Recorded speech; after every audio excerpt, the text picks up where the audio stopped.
কি হয় বলুন তো আপনার?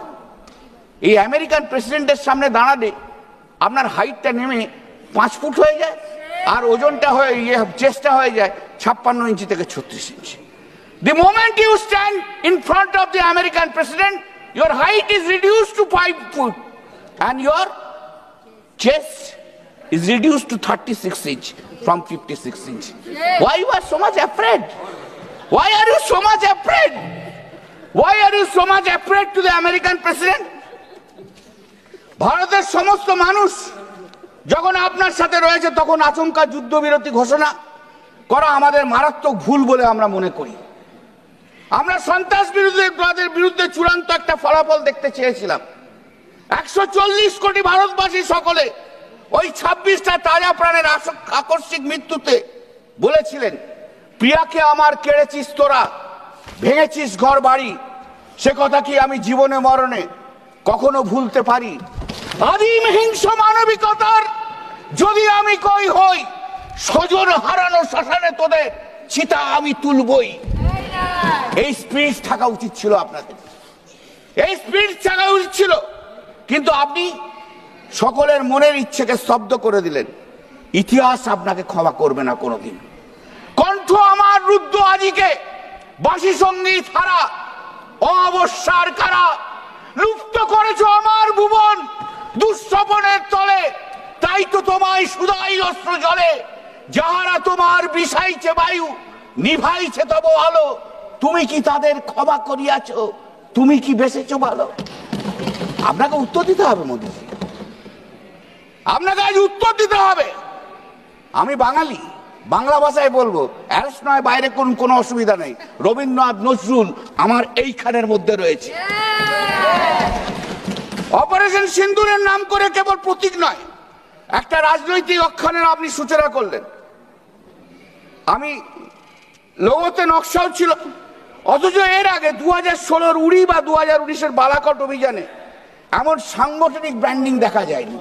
একটা ব্র্যান্ডিং করলেন অপারেশন সিন্দুর, অপারেশন সিন্দুর। আপনার অদ্ভুত এক অবস্থা মোদীজি, আপনি ব্র্যান্ডিং ছাড়া চলতে পারেন না। ব্র্যান্ড মাস্টার জেনারেল আপনি, সব জায়গায় ব্র্যান্ডিং করে দিতে হবে, এটাও আপনার একটা ব্র্যান্ডিং। ব্র্যান্ডিং ছাড়া কিছু নয়। পাকিস্তানের বিরুদ্ধে যুদ্ধ নিয়ে প্রধানমন্ত্রী ব্র্যান্ডিং ও স্ট্র্যাটেজি নিখুঁত আমরা দেখতে পেয়েছি।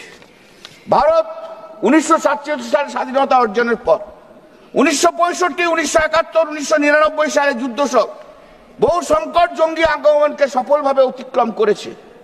এমনকি 2008 সালে মুম্বাই হামলার পরও তখনকার প্রধানমন্ত্রী মনমোহন সিংয়ের নেতৃত্বাধীন সরকার আন্তর্জাতিক স্তরে পাকিস্তানকে চাপেও ফেলেছিলেন। ইন্দিরা গান্ধীর শাসনকালে এবং ফিল্ড মার্শাল মানেকশের সামরিক নেতৃত্বে ভারত 1971 সালে পাকিস্তানের ওপর সম্পূর্ণ আধিপত্য অর্জন করে পাকিস্তানকে দুটো ভাগে ভাগ করে দিয়েছিল। সেদিন থেকে প্রধানমন্ত্রী মোদীর নেতৃত্বাধীনে রাজনৈতিক নেতৃত্ব আজ ব্যর্থ, কিচ্ছু করতে পারেনি। मैं विपक्ष के साथियों को चुनौती देती हूँ कि अपनी राजनीति से ऊपर उठ करके कभी राष्ट्र हित की सोचनी चाहिए। अगर सरहद पर सेना लड़ रही होती है तो उनसे सवाल नहीं पूछे जाते, उनको सलामी दी जाती है। अगर विपक्ष की बात सुबह से सुने जा रहे हैं और उनकी बात को ध्यान से सुने तो वो बार बार कह रहे हैं कि सरकार ने सरेंडर कर दिया, सरकार ने सरेंडर कर दिया। सरेंडर से इनका विशेष लगाव इसीलिए भी है क्योंकि इतिहास गवाह है इन्होंने कितने बार विश्व के सामने भारत का सर झुका दिया है। 1962 में 14,500 वर्ग मील जमीन पर कब्जा कर लिया था। अमेरिका के तब के राष्ट्रपति ने कहा था कि भारत हमसे भीख मांगते हुए आया था। 1971 में वेस्टर्न मीडिया ने प्रधानमंत्री के बारे में जो भी कहा हो, उन्होंने हमारे देश के बारे में, भारत के बारे में कहा कि भारत एक धोखेबाज देश है और भारत नागरिक धोखेबाज लोग हैं। ये था भारत का इमेज आपके शासनकाल में।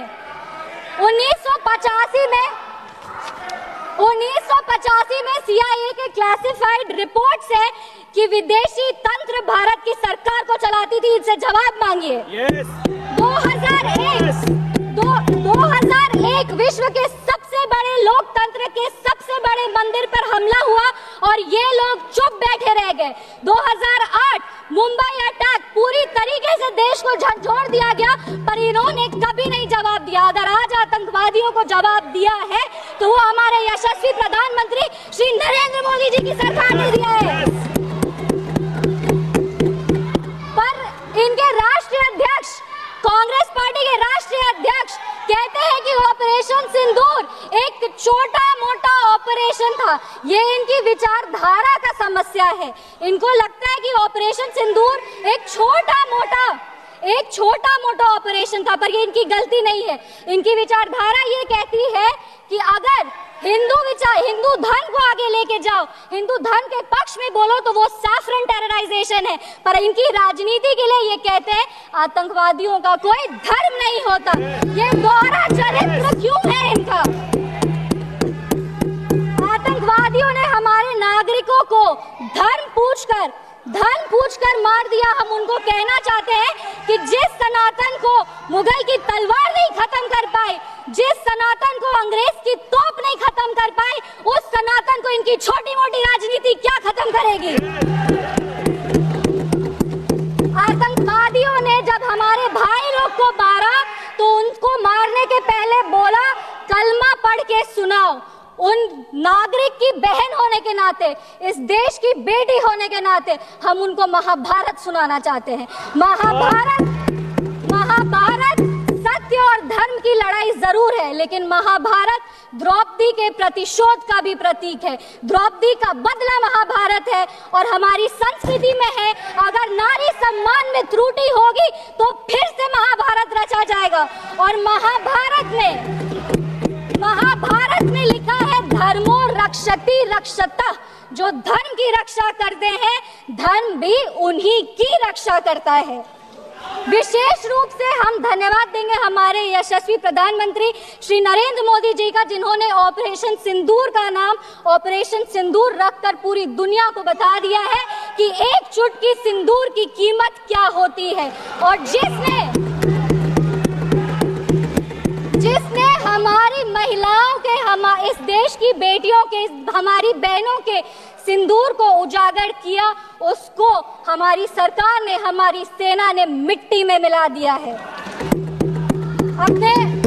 अपने वाणी को विराम देने के पहले बस एक पंक्ति पढ़ेंगे। अगर उसूल पर आए तो टकराना जरूरी है, अगर जिंदा हो तो जिंदा नजर आना जरूरी है।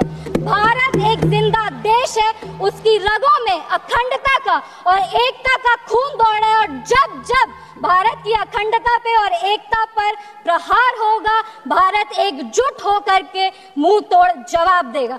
जय हिंद, जय बिहार, भारत